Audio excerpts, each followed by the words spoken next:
비가 오지 않아도 선인장이 살아남을 수 있는 것은 가시의 기능 때문입니다.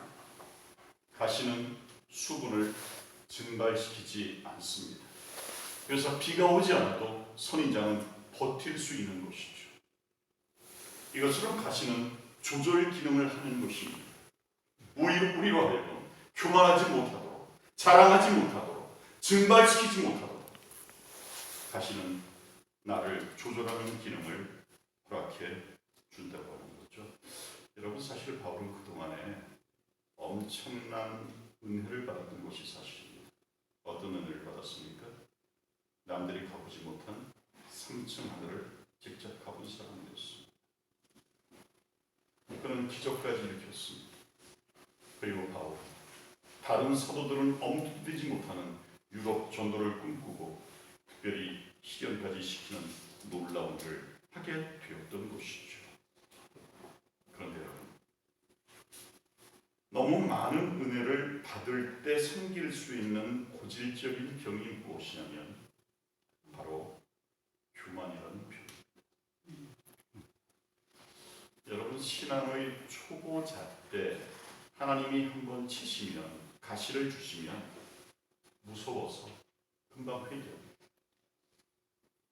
그런데 신앙의 연주가 들기 시작하고 하나님의 은혜를 많이 받게 되다 보면 교만이 조금 싹트기 시작해서 하나님이 치신다 할지라도, 가시를 주신다 할지라도 그 가시의 이유를 다른 사람한테 전가시켜버립니다. 나는 이 가시를 받을 이유가 없다는 것입니다. 이 가시는 전적으로 저 사람 탓이라는 것입니다. 우리 주님께서는 이러한 교만의 병을 치유하시기 위해서 우리에게 뭘 허락하신다고요? 가시를 허락하신다고 말씀해 주시고 있습니다. 이 사실을 바울도 잘 알고 있었습니다. 자기가 겸손하기 위해서는 가시가 필요하다는 것을 깨닫고 인정했습니다. 고린도전서 9장 37절 말씀을 함께 읽어보겠습니다. 시작. 내가 내 몸을 저 복종하게 함은 내가 남에게 전판 후에 자기가 도리어 버림이 될까 두려워함이로다. 바울은 자신의 약점을 잘 알고 있었던 사람이었습니다. 그래서 스스로 몸을 치기도 했습니다. 복종케 하기 위해서 무던히 애도 써봤습니다. 그런데 바울은 그렇게 해도 자기의 몸이 말을 듣지 않는다는 것을 깨닫게 됩니다.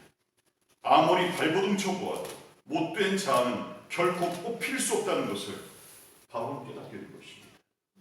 이제는 도리가 없는 것이죠. 이제는 하나님께서 그 못된 육체를 고쳐주셔야 된다는 사실을 알게 된 것입니다. 그래서 예수님께서는 최후의 수단으로 뭘 주셨습니까? 가시를 주셨다고 하는 것입니다. 여러분, 이것이 가시의 은혜입니다. 가시의 능력에 대한 깨달음을 가진 사람들에게 허락하시는 하나님의 은혜 중에 은혜인 것입니다. 여러분, 높은 땅에는 물이 잘 고이지 않습니다. 낮은 곳이라야 뭐가 고일 수 있습니까? 물이 고일 수 있습니다. 비 온 다음에 물이 고인 장면인데 여러분 보시는 것처럼 높은 데 물이 고여요?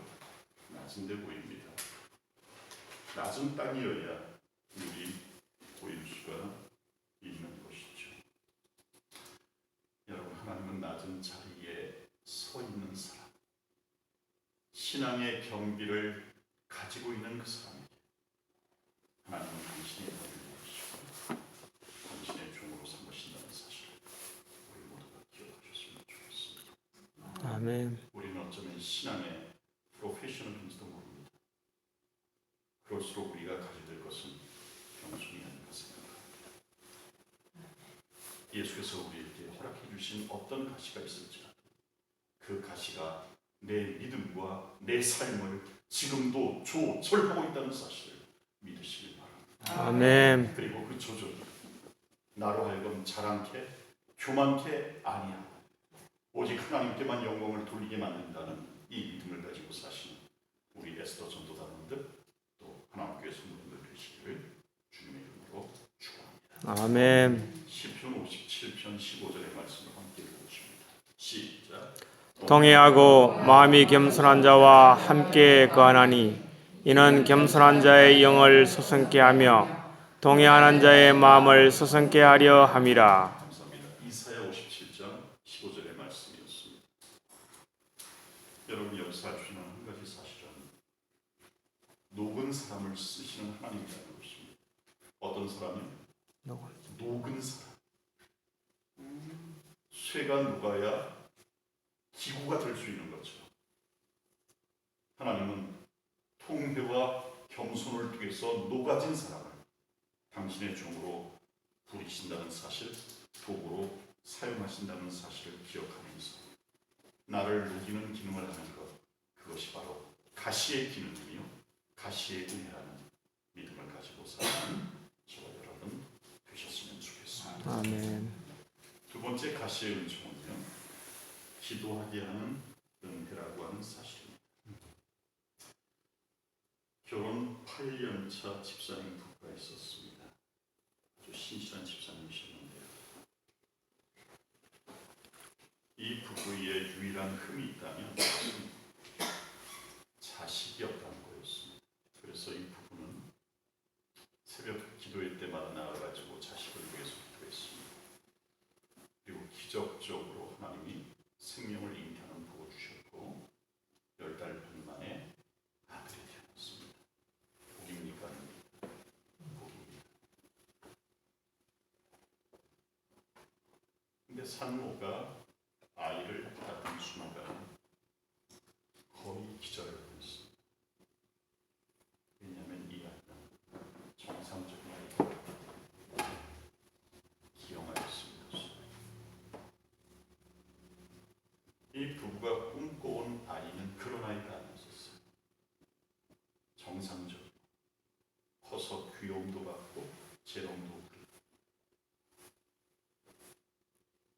부리고 기형아로 태어난 아이가 앞으로 험난한 세월을 어떻게 살아가야 될지, 그리고 그 아이를 우리가 어떻게 사랑해야 될지를 아예 생각조차 못했던 것입니다. 결국 두 부부는 하나님을 원망하기 시작했고, 울다 지쳐 쓰러진 이 아내 여집사님에게 하나님의 어려움풋한 음성이 이렇게 들리기 시작했습니다. 제가 읽겠습니다. 사랑하는 딸아, 내가 원망스럽지. 나도 그 아이를 품고 많이 고민했단다. 도대체 누가 이 아이를 감당할 수 있을까? 누구에게 이 아이를 맡기면 가장 사랑받을 수 있을까를 말이다. 찾도록 찾다가 결국 너를 찾았단다. 그래, 너라면 충분히 이 가시를 품을 수 있겠기에. 이 어렴풋한 음성을 듣는 순간 이 아내 집사님이 먼저 회심합니다. 그리고 찾아온 남편, 정말 넋이 절반쯤 나간 그 남편에게 이 음성을 나누면서 하나님께서 이 아이를 우리에게 가시로 주신 것이 아니라 은총으로 주셨다는 사실을 서로 이야기하고, 결국 이 두뇌에는 생을 마치는 그 순간까지 그 자녀를 위하여 헌신적인 삶을 살았고, 그 가정은 결국 행복한 가정으로 일궈졌다고 하는 그러한 이야기입니다. 한번 거꾸로 생각해 보겠습니다. 부부에게 아이는 뭐였습니까? 가시였지만 거꾸로 아이에게 부모는 엄청난 뭐였습니까? 은혜였다는 사실을 우리는 기억할 수 있습니다. 하나님이 바로 이것을 깨닫게 한 것입니다. 하나님께서는 이 부부가 가시를 짊어진 사람이 아니라 어떤 사람? 은혜를 베푸는 사람이라는 사실을 깨닫도록 만드시는 겁니다. 가시는 자기를 찌르는 것처럼 보이지만 좀 이따 말씀드리겠습니다. 가시는 자기를 지켜줍니다. 가시는 나를 지켜주는 수다. 결국 부부는 더 이상 가시를 짊어진 자의 모습이 아니었습니다. 기도하기 전에, 하나님의 음성을 듣기 전에 그 아이는 가시였지만 기도한 후에 그 아이는 은혜 중에 은혜였던 것입니다. 더 더 이상 은혜를 받고만 사는 사람이 아니라 그 은혜를 베풀며 살 수 있는 사람이 될 수 있도록 하나님이 이 부부를 고쳐주신 것입니다. 그래서 저는 여러분들에게 이 말씀을 꼭 드리고 싶습니다. 가시를 위해 기도합니다. 가시도 은총이 된다는 말씀입니다. 여러분들 누구나 가시가 지금이시죠. 기도하시기 바랍니다. 그럴 때 가시는 은혜가 됩니다. 제가 목회를 나온 다음에는 일주일간 금식 기도를 해본 적이 없습니다. 3일 이상을 금식해 본 적은 없었습니다. 사실. 그런데 신학생 시절에 딱 일주일을 금식 기도를 해봤습니다. 금식 기도를 7일간 해보니까 제일 힘든 날이 언제냐면 3일째 되는 날이에요. 그때가 제일 힘들어요. 그렇죠? 여러분 잘 아시죠? 근데 5일째가 지나가면 그 다음부터는 배고픈지도 잘 몰라요. 그리고 그때부터는 하나님께 무엇을 간구하기보다는 하나님 저는 아무것도 아닙니다. 포기하기 시작해요. 그리고 7일째 되는 날은요. 완전히 기진맥진해가지고 하나님께 뭐 울부짖는다든지 또 하나님께 무엇을 간절히 바란다든지 이런 것보다는 아예 나 스스로를 완전히 포기하게 만드는 경우가 아마 여러분 종종 하실 것입니다. 그렇죠? 그때 제가 깨달은 것은 이것입니다. 금식이라고 하는 것은 무엇을 이루기 위함이 아니라 완전히 뭐 하기 위함이다? 포기하기 위함이라는 사실을 저는 깨닫게 되었어요. 그래요. 금식 기도를 통해서 무엇인가 이루겠다? 그건 어불성설입니다. 금식을 통해서 하나님께서는 나에게 스스로를 포기하는 법을 가르쳐 주셨음을 저는 체험하게 되었습니다. 왜? 약해지기 때문이죠. 그런데 여러분 성도의 위대함이 어디 있는가 하면 바로 약해짐에 있습니다. 왜? 약해질수록 누구 편에 설 수 있어요? 하나님 편에 설 수 있고 내 힘이 남아있으면 하나님께 나가지 않습니다. 내 힘이 다 빠져 있는 누구한테 나가게 되어 있습니다.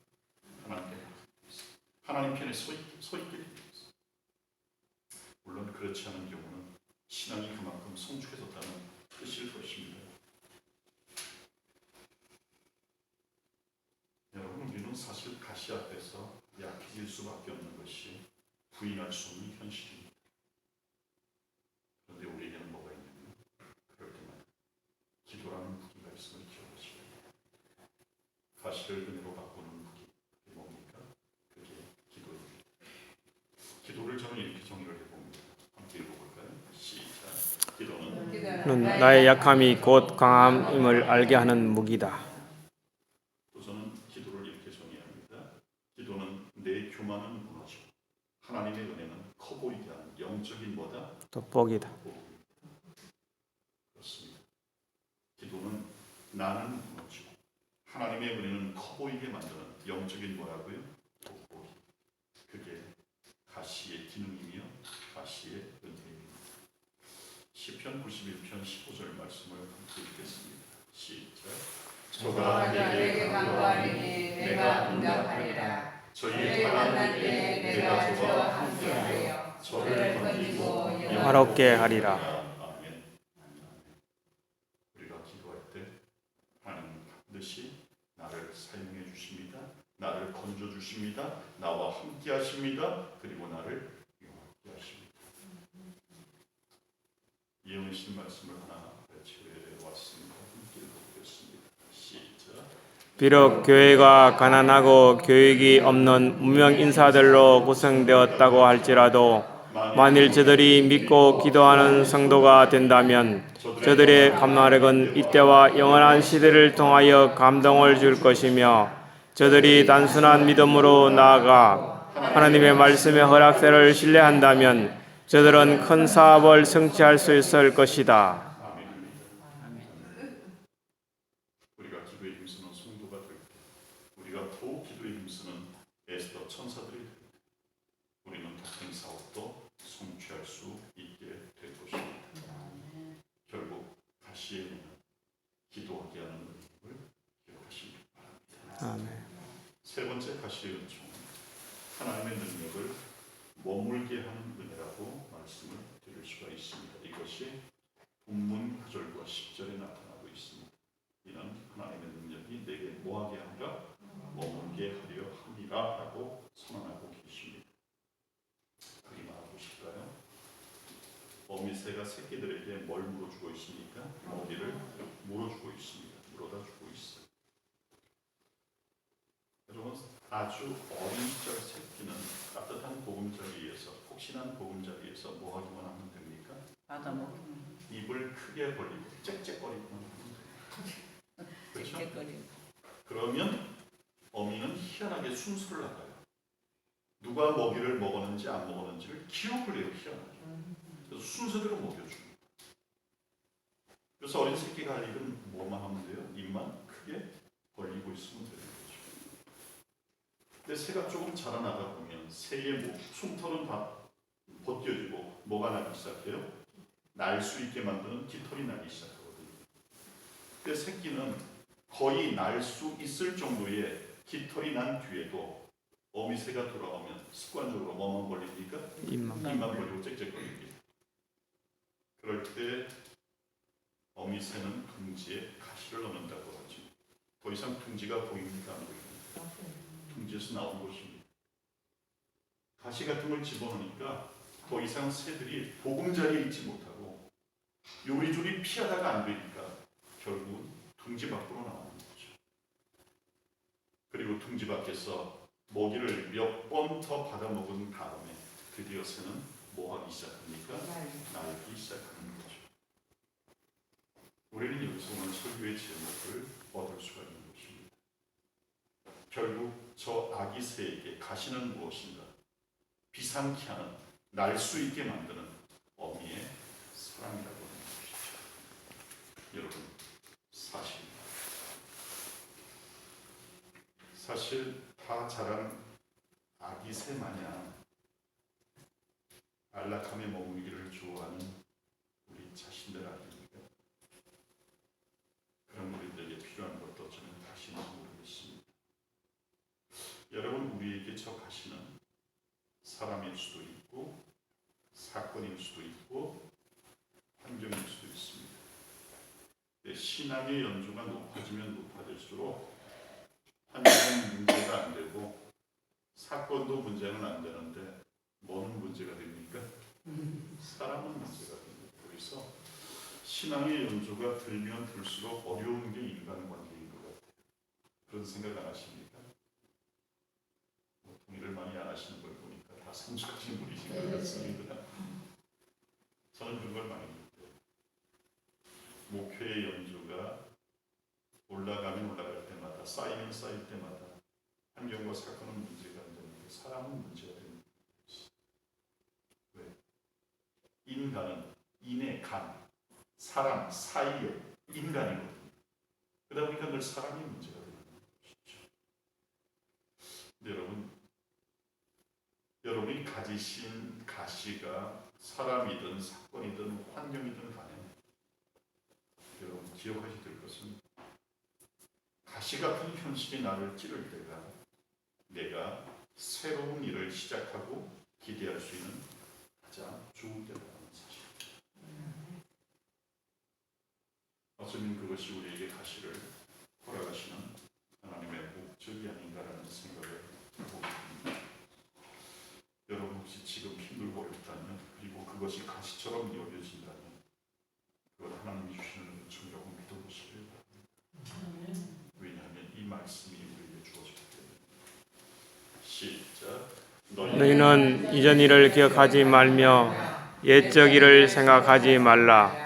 보라, 내가 새 일을 행하리니 이제 나타날 것이라.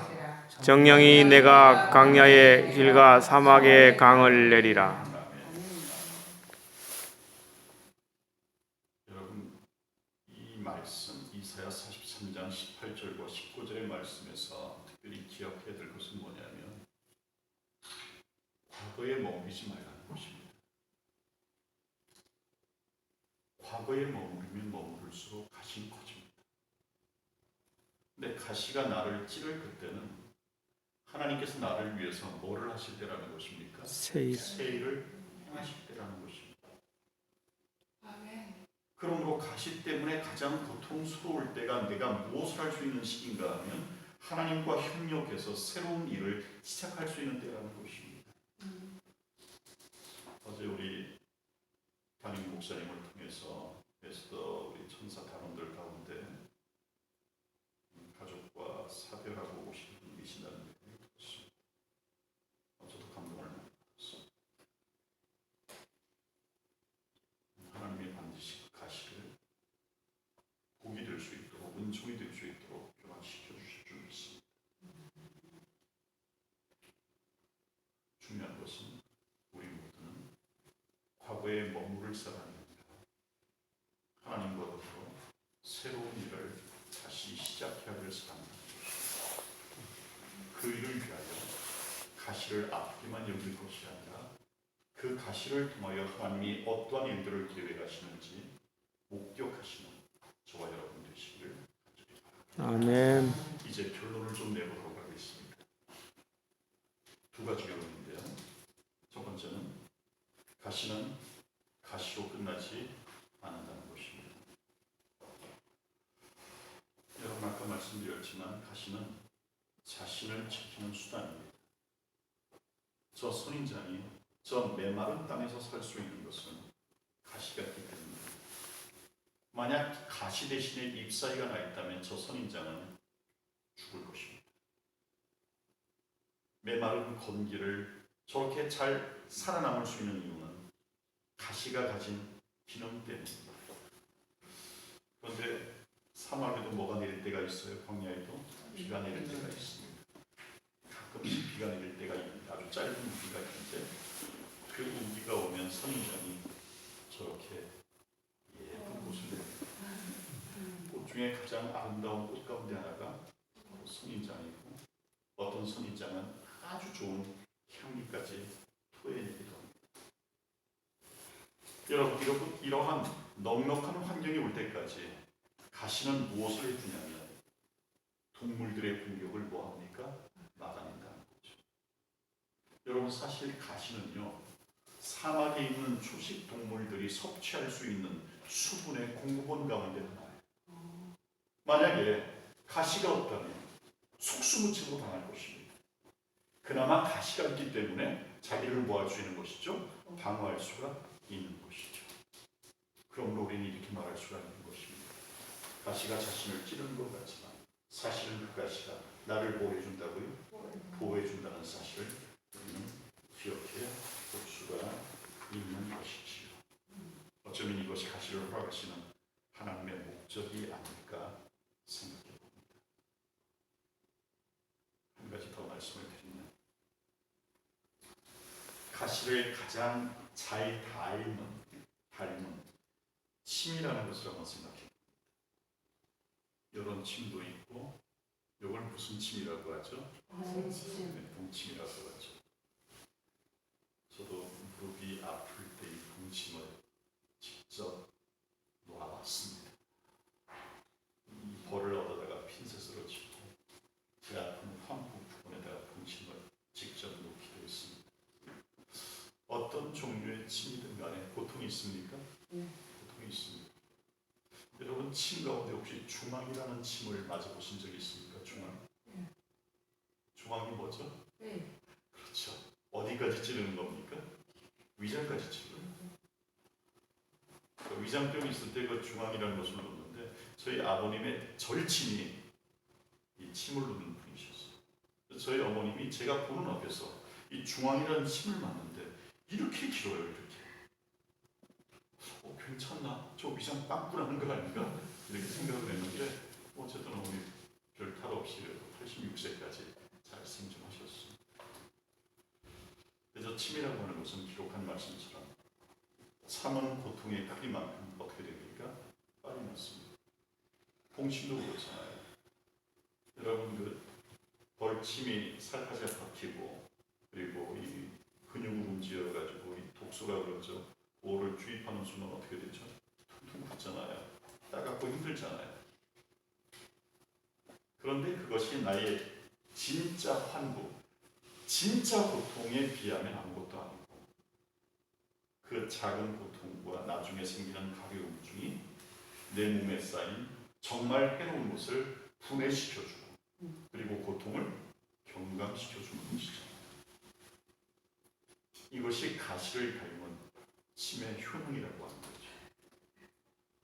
그렇다고 한다면 하나님이 나에게 허락하시는 가시는 똑같은 기능을 하고 있는 건 아닐까요? 고통스러운 것은 사실이지만 내 스스로 빼낼 수 없는 영적인 독소, 삶의 독소들을 분해시키기 위한 하나님의 또 하나의 배려, 그것이 가시가 아닐까 생각해 보는 것입니다. 그러면서 여러분들에게 한 시를 읽어드리면서 오늘 말씀을 줄이고자 합니다. 제목은 가시의 은총이라는 그러한 시입니다. 숨이 확 막혀버린 듯한 아픔과 고난이 찾아왔을 때 슬퍼하지 말아요, 불평하지 말아요. 콕 찌르는 성품, 우리의 잊지 않은 자아, 주님의 온유한 향기로 바꾸어 주시기 위해 누구에게나 육체의 가시가 있지요. 가을, 햇볕 좋은 날, 떫은 땡감의 껍질 훌훌 벗겨 자신을 온전히 내어놓고 뜨거운 햇살 아래서 잘 익은 쫄깃한 단맛의 곶감이 되어가듯 우리의 거짓과 허세의 껍질을 벗기고 각자 모양과 무늬만 다를 뿐 우리가 안고 살아가는 고통의 가시는 우리들의 삶을 귀한 보석의 믿음으로 아름답고 빛나게 키워주는 가시의 은총입니다. 그렇습니다. 이것이 바로 가시의 은총입니다. 오늘 말씀의 제목은 가시 비상케 하는 사랑이었습니다. 여러분에게 따르신 하나님의 배려, 하나님의 사랑, 그것이 가시입니다. 다시 한번 기억하시고 오늘 이 시간 나에게 주어진 가시를 다시 한번 역발상하여 나를 알게 만들어 하나님의 배려, 사랑이 다시 한번 자각하시고 하나님께 감사하시는 하루가 되셨으면 참 좋겠습니다. 아멘. 전도에 힘쓰는 여러분의 모습을 보며 제 스스로 감동을 받고 또 제가 은혜를 많이 받습니다. 저에게 이러한 일을 하게 기회를 주신 우리 하나님께 감사드립니다. 하나님께 모든 성도들에게 주님의 크신 은총이 함께 하시기를 바라고 우리 모든 애쓰던 분들에게도 하나님의 공하신 역사하시고 통하심이 함께 하시기를 바라면서 말씀을 마치겠습니다. 아멘. 사랑과 자비가 많으신 우리들의 아버지, 오늘도 새로운 한 날을 주셔서 감사합니다. 새로운 한 날을 주님을 위하여 봉사하기 전에 먼저 예배할 수 있는 특권을 주셨음을 감사합니다. 봉사자가 되기에 앞서서 늘 예배자가 먼저 될 수 있도록 허락해 주셔서 감사합니다. 하나님께 봉사하는 사람이 사람에게도 봉사할 수 있음을 기억하게 하시고 매일 제단을 쌓는 일에 성공하는 우리 모두가 되게 해 주시옵소서. 하나님 아버지, 오늘 우리는 실패하지 않은 하나님의 사랑 중에서 가시 사랑을 배우게 되었습니다. 따뜻한 안락의 보금자리에서 나오기를 싫어하는 새끼 생활, 평안과 따스함과 안락을 너무나도 좋아하는 우리를 너는 날 수 있는 사람임을 깨닫도록 만들기 위하여 가시를 허락하시는 하나님의 사랑을 인하여 감사합니다. 하나님 다시 한번 우리의 믿음의 날개를 펴게 하시고 높이 피상할 수 있게 하여 주시옵소서. 아멘. 이제 전도회가 계속되고 봉사도 계속됩니다. 치료도 계속됩니다. 그 모든 일 속에 하나님의 사랑만 남을 수 있게 하여 주시옵소서. 아멘. 그 하나님의 사랑이 결코 실패하지 않는 전도의 최선 책임을 알게 하시고 그 사랑을 나누는 오늘 하루 될 수 있도록 허락하옵시기를 아멘. 예수님의 이름으로 기도하옵나이다. 아멘.